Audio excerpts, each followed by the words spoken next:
퇴직을 앞두고 있거나 이미 은퇴를 한 사람이라면 한 번쯤 이런 생각을 해봤을 겁니다. 나는 몇 살까지 살까? 그리고 더 현실적인 질문이 뒤따르죠. 그때까지 나는 어떻게 살게 될까? 요즘은 90세가 특별한 나이가 아닙니다. 평균 수명만 늘어난 게 아니라 은퇴 후 30년이라는 시간이 현실이 됐죠. 60세에 은퇴하면 90세까지 30년입니다. 직장 생활 30년과 맞먹는 시간이 은퇴 후에 남아있는 셈이죠. 그래서 은퇴 준비는 단순히 돈 문제만이 아니라 어떤 습관으로 살아갈 것인가의 문제이기도 합니다. 90세까지 건강하고 또렷하게 그리고 비교적 안정적으로 살아가는 사람들을 보면 공통된 선택이 있습니다. 거창하지 않습니다. 누구나 알고 있지만 꾸준히 실천하는 사람은 많지 않은 것들입니다.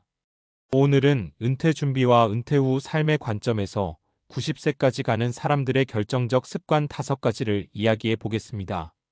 1. 하루를 스스로 설계한다. 나는 아직 할 일이 있다. 장수하는 사람들의 가장 큰 특징은 의외로 단순합니다. 할 일이 있는 사람이라는 점입니다. 은퇴 후 가장 위험한 상태는 몸이 아니라 마음이 먼저 은퇴하는 것입니다. 출근이 사라지고 역할이 사라지고 누군가에게 필요하지 않다고 느끼는 순간 삶의 리듬이 무너집니다. 반대로 오래 사는 사람들은 작더라도 자기만의 일과 역할을 만듭니다. 산책 시간, 책 읽기, 손주 돌보기, 봉사, 취미 모임 중요한 건 규모가 아니라 내가 스스로 하루를 설계한다는 감각입니다. 은퇴 준비는 결국 돈 준비만이 아니라 시간을 어떻게 쓸 것인가에 대한 준비이기도 합니다. 2. 몸을 관리가 아니라 사용한다. 장수하는 노인들은 운동을 특별히 열심히 하는 사람이 아니라 몸을 계속 쓰는 사람입니다. 걷고 계단을 오르고 시장을 보고 집안일을 하고 취미 활동을 합니다. 은퇴 후 가장 흔한 변화는 활동량 감소입니다. 출퇴근이 사라지고 움직일 이유가 줄어들기 때문이죠. 그런데 몸은 쓰지 않으면 빠르게 늙습니다. 반대로 매일 조금씩이라도 쓰면 오래 버팁니다. 여기서 중요한 건 헬스장 등록이 아니라 생활 속 움직임입니다. 장수하는 사람들은 이렇게 말합니다. 운동하려고 사는 게 아니라 살려고 움직인다. 3. 사람을 끊지 않는다. 90세까지 또렷하게 사는 사람들의 공통점 중 하나는 관계가 살아있다는 것입니다. 친구, 이웃, 가족 모임 형태는 달라도 누군가와 연결되어 있습니다. 은퇴 후 인간관계는 급격히 줄어듭니다. 직장 관계가 사라지기 때문이죠. 이때 관계를 스스로 만들지 않으면 고립이 시작됩니다. 그리고 고립은 건강보다 먼저 삶의 의욕을 떨어뜨립니다. 장수하는 사람들은 관계를 유지하기 위해 노력합니다. 먼저 연락하고, 먼저 만나고, 먼저 참여합니다. 완벽한 관계가 아니라 끊기지 않는 관계를 유지합니다. 4. 돈을 크게보다 오래 쓴다. 은퇴 준비에서 돈은 당연히 중요합니다. 하지만 90세까지 가는 사람들의 특징은 돈이 많아서가 아니라 돈을 오래 쓰는 방식을 알고 있다는 점입니다. 소비를 줄이는 것보다 중요한 건 리듬입니다. 큰 지출은 줄이고, 생활비는 안정적으로 유지하고, 빚을 만들지 않고, 갑작스러운 소비를 피합니다. 그리고 무엇보다 나는 이 돈으로 오래 살아야 한다는 감각이 있습니다.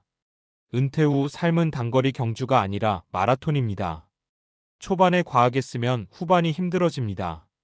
반대로 큰 부자가 아니어도 지출 리듬이 안정된 사람은 오래 버팁니다. 5. 유연하게 생각한다. 오래 사는 사람들은 고집이 세지 않습니다. 환경이 바뀌면 삶의 방식도 바꿉니다. 직장을 떠났다면 역할을 바꾸고, 체력이 줄었다면 속도를 바꾸고, 경제 상황이 달라지면 생활 방식을 바꿉니다. 중요한 건 버티는 게 아니라 적응하는 것입니다. 은퇴 후 삶은 예상과 다르게 흘러갑니다. 건강, 돈, 가족, 사회 변화 모든 것이 변합니다. 그때마다 원래 이렇게 살아야 하는데 라는 생각에 묶이면 힘들어집니다. 반대로 지금 상황에 맞게 살자라고 생각하는 사람은 오래 편안하게 갑니다. 사례 1. 62세 은퇴 후 매일 출근하는 김 씨. 김 씨는 30년 직장 생활 후 62세에 은퇴했습니다. 처음 6개월은 좋았지만 점점 무기력해졌습니다. 그래서 동네 도서관에서 자원봉사를 시작했습니다. 일주일에 3번, 오전 3시간입니다. 그는 말합니다. 돈은 안 벌지만 내가 아직 쓸모 있다는 느낌이 들어요.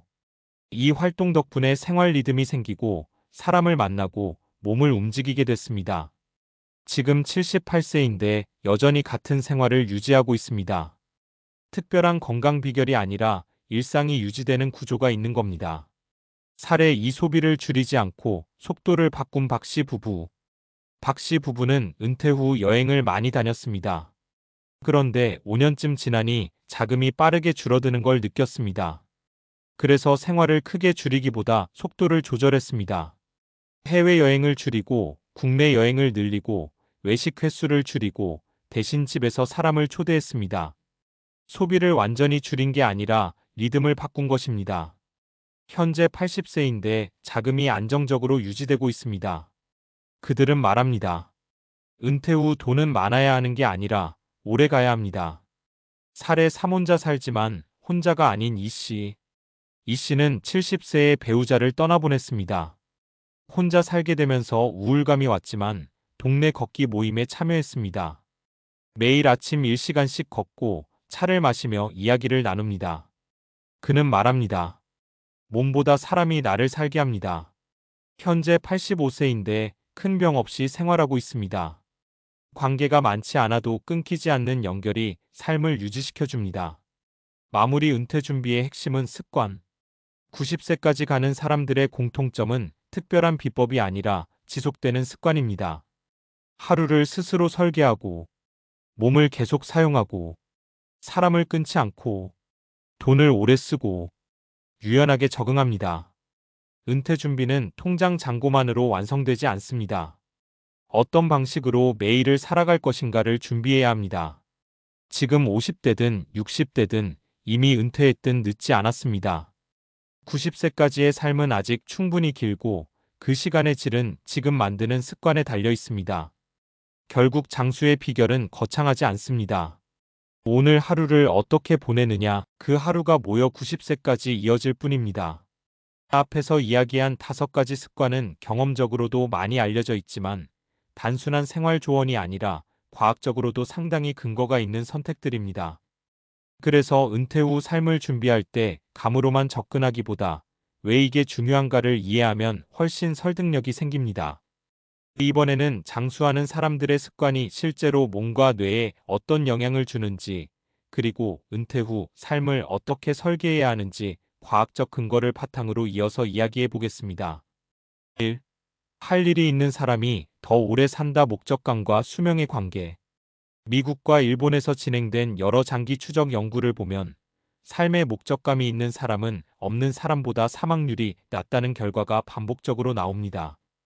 특히 일본 오키나와 장수 연구에서 자주 언급되는 개념이 이키가이, 즉 살아가는 이유입니다. 목적감이 왜 중요할까요? 첫째, 뇌가 계속 활성화됩니다. 목표가 있는 사람은 계획을 세우고 움직이고 사람을 만나고 결정을 합니다. 이 과정에서 전두엽과 해마가 지속적으로 사용됩니다. 전두엽은 판단과 계획, 해마는 기억을 담당합니다. 즉 인지 기능 유지에 직접적인 영향을 줍니다. 둘째, 스트레스 반응이 달라집니다. 목적이 있는 사람은 같은 스트레스 상황에서도 회복이 빠릅니다. 코르티솔 스트레스 호르몬 수치가 낮고 만성염증 수치도 낮다는 연구가 있습니다. 만성염증은 노화와 거의 모든 질병의 공통 원인입니다. 결국 은퇴 후에도 내가 왜 아침에 일어나는가에 대한 답이 있는 사람은 몸과 뇌가 동시에 덜 늙습니다. 그래서 은퇴 준비에서 중요한 질문은 얼마를 모았는가만이 아니라 나는 은퇴 후 무엇을 하며 살 것인가입니다. 2. 걷는 사람과 앉아있는 사람의 차이. 근육이 수명을 결정한다. 노화 연구에서 가장 확실한 사실 중 하나는 근육량이 곧 생존력이라는 점입니다. 근육은 단순히 움직이기 위한 조직이 아닙니다. 혈당을 조절하고, 염증을 낮추고, 면역 기능을 유지하고, 낙상 위험을 줄입니다. 특히 60세 이후에는 근육 감소 속도가 빨라집니다. 이를 근감소증 SARCOPENIA라고 합니다. 근육이 줄면 활동량이 줄고 활동량이 줄면 근육이 더 줄어드는 악순환이 생깁니다. 여기서 중요한 건 고강도 운동이 아니라 꾸준한 저강도 움직임입니다. 하루 30분 걷기만으로도 심혈관 질환 위험 감소, 당뇨 예방, 우울증 감소, 인지 기능 유지, 효과가 반복적으로 확인됩니다.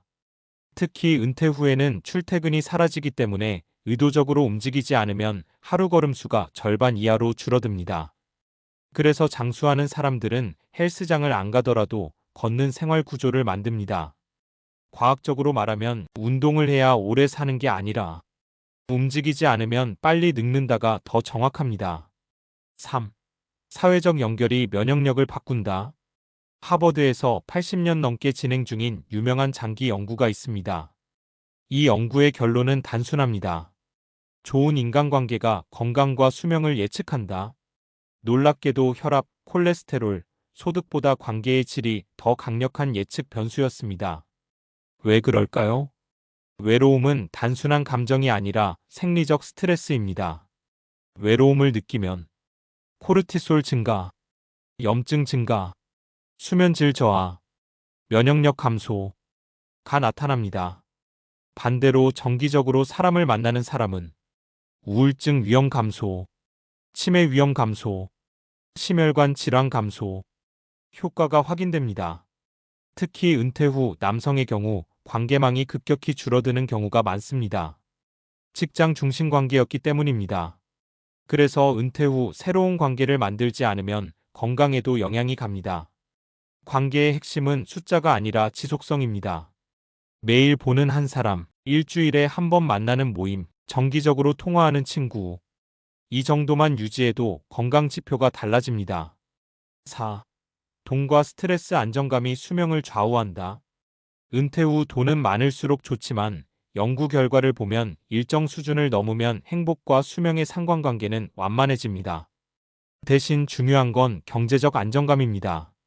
불확실성이 클수록 스트레스 호르몬이 증가하고 만성 스트레스는 심혈관 질환, 면역력 저하, 수면장애, 인지 기능 저하를 유발합니다. 그래서 장수하는 사람들은 큰 부자가 아니어도 지출 구조가 안정적입니다.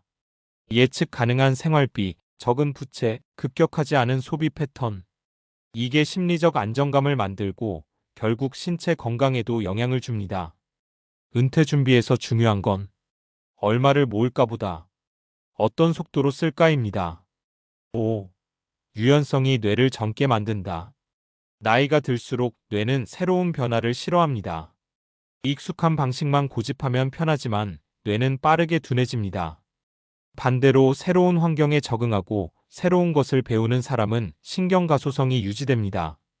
신경가소성이란 뇌가 새로운 연결을 만드는 능력입니다. 이 능력이 유지되면 치매 위험이 낮아집니다. 은퇴 후 삶에서 유연성이 중요한 이유는 변화가 많기 때문입니다. 건강 변화, 소득 변화, 가족 구조 변화, 사회 변화. 이때 예전처럼 살아야 한다는 생각에 묶이면 스트레스가 커집니다. 반대로 지금 상황에 맞게 살자라고 생각하는 사람은 스트레스가 줄고 적응이 빠릅니다. 과학적으로도 심리적 유연성이 높은 사람은 우울증, 불안, 인지 저하 위험이 낮습니다.